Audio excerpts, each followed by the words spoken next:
6 months ago, I decided to do something different. Now, since my junior year of high school, I've always been into lifting weights, and I've always been into trying to get bigger, get stronger, more athletic, but realistically, at the end of the day, it really came down to aesthetics. It wasn't necessarily about performance, as once I got to that point in high school, I wasn't really playing any sports competitively. And I was quite serious about doing so, lifting 3, 4, 5, 6, 7 days a week at times, depending upon my schedule and depending upon the splits that I was running and how I was trying to change up my training. But the past year, even maybe longer, it hasn't felt the same. It used to be this outlet that I could mentally kind of go into, unplug, unlock, and just kind of recharge almost. But it hasn't felt that way. Maybe it's because it's become so ingrained after 8 to 10 years of now pretty consistently, working out and lifting. It's become part of the routine. It is what it is. So I decided to pick up running. I've always hated running.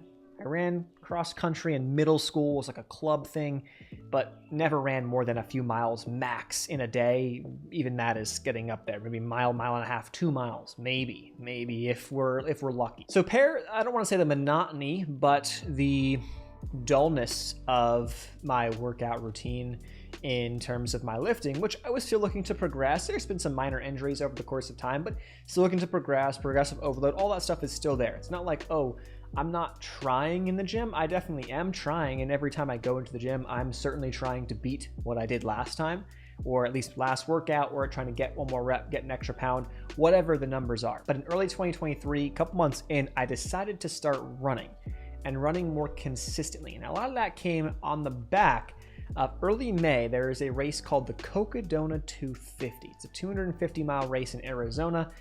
And I happened to stumble across some of the live coverage and some of the results and the storylines, and it absolutely blew my mind what people were capable of. And I was like, if people are going 250 miles, I can run 5, 10. I can totally do it. Let's go see what we can do. And so from that day on, I started running. Not every single day. I'll get into the splits and all that stuff here in a second.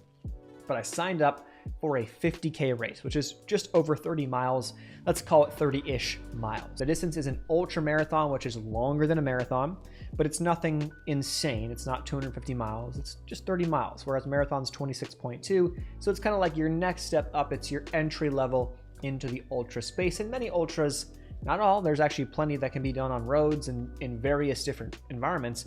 Many tend to be on the trails, and that's what interests me, being more of kind of like, I had more of an interest in hiking outdoors, love going to national parks, so trails were much more interesting than running on the road, and that's why I kind of just said, screw the marathon, let's just go for an ultra marathon. So by the end of May, I was pretty much ready to go, all signed up, and the race was in November, early the first week of November 4th to be exact, and the race of choice was the Austin Rattler Run, which is part of like the Leadville race series. You can even qualify for the Leadville 100, which is a 100-mile race in the mountains of Leadville, Colorado. So there's 3 pillars to this video. There's the training, there's the setbacks, and then there's the actual race day. And then at the end, I do want to talk about if I would ever do something like this again. Now, coming from someone who is completely untrained in the running space, let's walk through the philosophy. The philosophy for me was, okay, I don't want to just immediately go run 1,000,000 miles.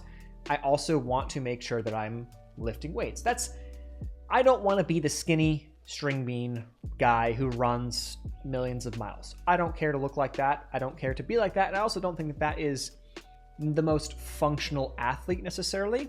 I would like to have a mixture of strength and endurance. Okay, if I can combine those two and have more of, they say nowadays, it's the hybrid athlete, which has gotten a lot of popularity thanks to like Nick Bare and people like that.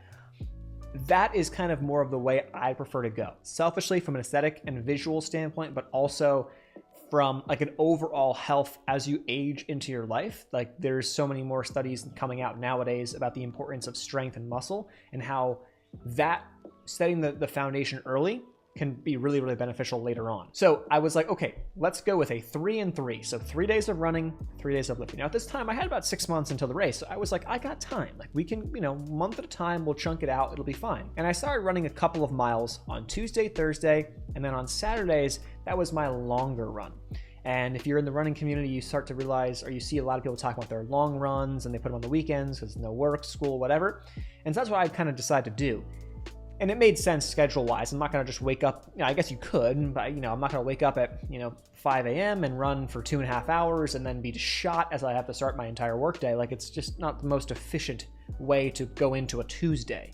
So I made my long runs on Saturday, where I don't really care as much about what I'm doing the rest of the day. I don't need to be as mentally sharp and whatnot, and I could be a little more tired and fatigued. That eventually moved, or kind of transitioned, to Sunday also being a lifting day, as I do a push day and a pull day. Each of those days incorporate legs, so more pushing movements, think squats, leg press, calf raises, and then pulling movements, think hamstrings, think RDLs, and I even add in leg extensions as well on those pull days. So I'm doing legs. If you count running as a leg day, I'm literally doing legs like every single day, which might be a lot, but I kept the volume fairly low. So each of the workouts, I was not coming in trying to smash legs and hit 1,000 sets. It was 2 sets hard, maybe a warm-up set, maybe a back-off set, but be 2 good sets, quality sets with a nice rest period in between, where I'm looking to progress. Either that's increasing weight slowly but surely, or increasing a rep or 2 here or there every week, every other week, as much or as often as I could possibly do it. But being smart about it, as I've learned over the course of injuring myself, shoulder problems over the course of the past 8 to 10 years of lifting weights. The plan was to increase this slowly but surely, week by week. And I didn't know anything about the 10% rule, which is a rule in the running community where they say don't increase your volume or your mileage by more than 10% in a week. If you do so, you're at risk of injury, etc. What is that? How bad could that be? I'm running 10 miles a week. I'm not running a million miles. So I ramped that up, and I got myself up to about 30 miles per week in the beginning of June. Knee issue. So this bad boy is giving me problems. I couldn't tell you what it was. I didn't get an MRI, none of that stuff. I just didn't think it was worth it. It wasn't like that bad. But it was to the point where every time I would run, it would re-aggravate, and it was not good, and I could not run long distances at all. Be a few miles max. I think I was testing out a few mile here, 5 miles there. Eventually went to PT because we had to critique the running gait. If you don't know, it's kind of your running form, how you move, and really my problem was that I wasn't being very efficient with my running form, and I had to make a couple of corrections. Keeping my heel strike to a minimum, which I've actually corrected massively over the past couple of months, and also trying to keep my strides a little bit shorter and more underneath me versus having my legs extend out in front of me and putting more pressure on the joints, ankles, and knees, which was leading to my knee issue. That was fixed, I should say. We worked on that, and by the time we got to September, I was good to go again. So from mid-June through July and August, there was minimal running. I was doing cardio, whether it was biking, whether it was the elliptical, even the row machine at times, to take the pressure and the pounding off of my joints and off my body so I can recover properly. I was still lifting weights at least 3 days a week. Now it's 4 days a week during this entire time frame though. So like I said, I only got to 30 miles per week prior to the injury, and I barely got there. I had like a 16-mile run, and then I had 2 7-mile runs on that week. So you can see that I was trying to cram the mileage and increase the mileage by cramming it all into 3 days. I don't think that was the best approach. I think if I was to do it again and from scratch, knowing what I know now, I would change that for sure and try to add in a 4th and dare I say a 5th day of running in to minimize the potential for that overuse injury that I was able to do, that I developed really. Now, I built my mileage back up to essentially from 0 to 25 to 28 miles into October, and then about 2 weeks before the race was about to go, I was ready for a 20-mile kind of test run. Like, if I can run 20 miles, I had this nice trail system that was a 5-mile loop. If I can do 4 loops, go back to the car, refuel, re-snack, whatever, bathroom, whatever, I'd be good to go. If I can do that, I'd feel very, very confident going into the race. So I got COVID and then decided that it was not a good idea to run 20 miles, which I knew how my body felt after running 10, 12, and 15 on some of these longer run days on the trails. And I knew how much it would beat me down, and I knew that that would not be a good idea. With COVID, it would probably jeopardize my chances of even being able to do the race if I did that. So I decided not to run. And at that point, took a couple of days, took about a week or so off from running, lifting. I was still stretching every night, which is something that I was doing, where I recently added the past couple of months. But that was really it until I was feeling good enough. Fever was good, and I was feeling good in order to run and lift again.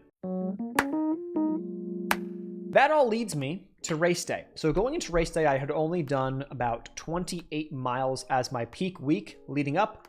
30 miles was prior to the injury. So like in the spring, late spring into early summer was like my peak mileage week. And again, the race is technically over 30 miles. So I came into this from being my first ultra, being my first actual running race that's longer than a mile, a turkey trot, essentially, because I had never done an actual race other than a turkey trot. This being my first race, ultramarathon. Skip the marathon, skip the half, screw those things, let's go big. And so what happened was there was 3 laps over the course. Each lap was 10-ish miles, and you do 3 laps and then you're done. So this is on a ranch in the hill country of Central Texas, which if you don't know Central Texas, it's actually not sea level, and it's not as flat as you think. Inside of this race, there was about, or throughout the race, there's about 3,000 feet, just under 3,000 feet of elevation gain. Now, not a lot of elevation gain if you're in the ultra community when it comes to mountains and crazy things people can do, but my longest run prior to this race had about 400 to 500 feet of elevation gain across 10 to 15 miles. So I didn't really know what hills were when you're 25, 30 miles into a race. I didn't know how I was going to feel going up a pretty steep hill, or not even a steep hill, just a nice steady incline. I didn't know what to expect. Could I handle that? Could my body do it? So first lap we go through, I average about an 11-minute pace per mile. And I thought to myself, if I can average 11-minute pace the first lap, 12-minute pace second lap, 13-minute pace per mile third lap, slow down a little bit as the race goes on, that'll be great. I'd finish in about 6 hours, and that's a respectable average 12-minute pace. I'd feel pretty good about that. That did not happen. We averaged an 11-minute pace the first lap, and it was actually a lot hotter than expected. Not to mention we pulled up kind of late. I was putting on my shoes as the national anthem was playing. I had to run down to the start line, and then gun goes off, and we're off. So I didn't get to pee, stretch, warm up, none of that stuff. But it was a lot hotter than I had not expected. I knew it was going to be in the 60s in the morning and then get it to the 80s in the afternoon, low 80s. But the days leading up, it was like 40s in the morning and 60s and maybe 70 in the afternoon. So it had gotten warmer as the week went on, which, you know, plays a factor into this. Not that that weather is pretty good. Let's be honest, it's pretty good weather. But it does impact how much water, how much electrolytes and whatnot that's going to take. And then how fast you can go because of heart rate. Just over 4 miles in, it's hot.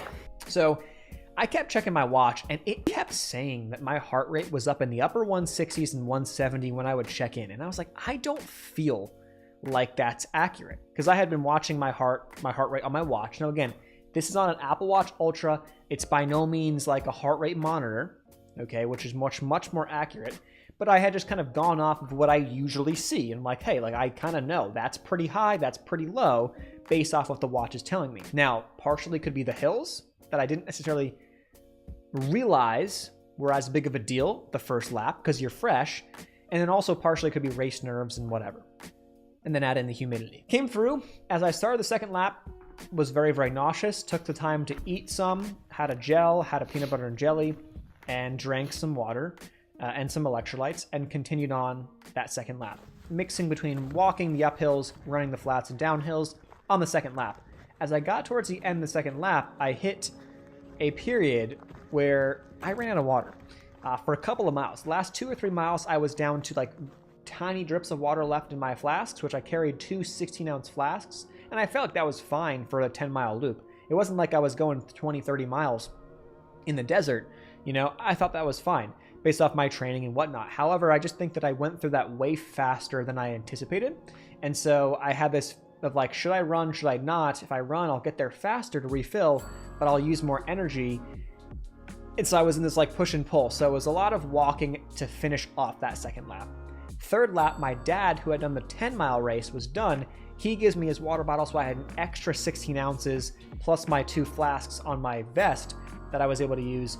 And we were pretty much, I don't want to say good to go, but I drank a lot of water at that beginning of the first lap, but beginning of the third lap, ate some food, and then I did drink all my water with about 2 miles to go. I was very thirsty, I remember, but I was able to finish it, and at least I knew, hey, I had a good amount of water here. I had a good amount of fluids.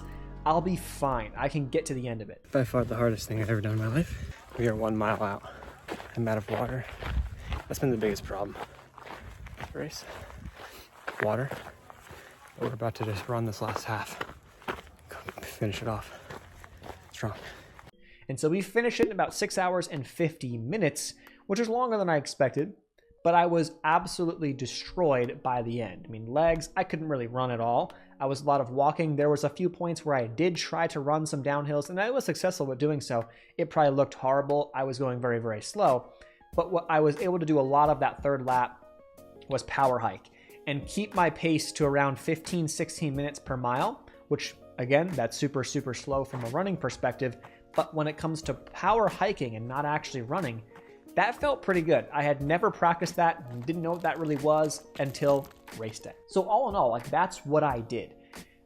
Is it perfect? By no means. I don't think you need to be, if you're running a 50K, I don't think you need to train and get to 60 miles per week or crazy numbers like that. You don't need to. I think you could and you should if you're looking to run for speed and stuff. But if you're just trying to do it, kind of like I was, I don't think that's necessary. You see that someone with, I never hit a 30-mile week, really, or above a 30-mile. I never hit a 50K week, I should say, in my training. Now, going back, I definitely would sprinkle in, maybe cut my long runs, not cut my long runs, maybe cap my long runs at 2 hours, 2.5 hours, something along those lines, and then sprinkle in an extra day or two where I add 2-3 miles here, 2-3 miles here in the afternoon after I lift, or something along those lines, just to get a couple extra miles in. And I'm not as worried about, oh, it's going to kill your gains. Like, if anything, guys, I've gotten stronger. My legs specifically, from what I've done, from the weights I'm tracking, have consistently gotten stronger this entire time. Because I track all my lifts, all my weights, my sets, and my reps. They have slowly but surely gotten stronger week by week, month by month for the entire training block while I was running more and more. Now, there's probably a area of diminishing returns, right? I'm sure you get to a point where maybe you run, I don't know, 60 miles per week, and now you're realizing your strength is going down in the gym, even though you're eating more. A lot of that comes into play. I was eating a lot more. I was hungrier a lot, and I slowly lost some weight over the course of this time. I was like 175 pounds, maybe a little bit more, and then I'm down to like 169, 168 in the morning now. If I'm really light, 170, 171 if I'm a little bit heavier. Like, that's kind of where I fluctuate right now at 5'10". So that was my experience. I think that that's something that I wanted to share more of a detailed kind of view into the training and all that stuff that went into it. But the question is now, would I do it again? And was it worth all the training, the time, the money to pay for the race, pay for the equipment, pay for the new shoes, pay for the gear, and then add in the injuries?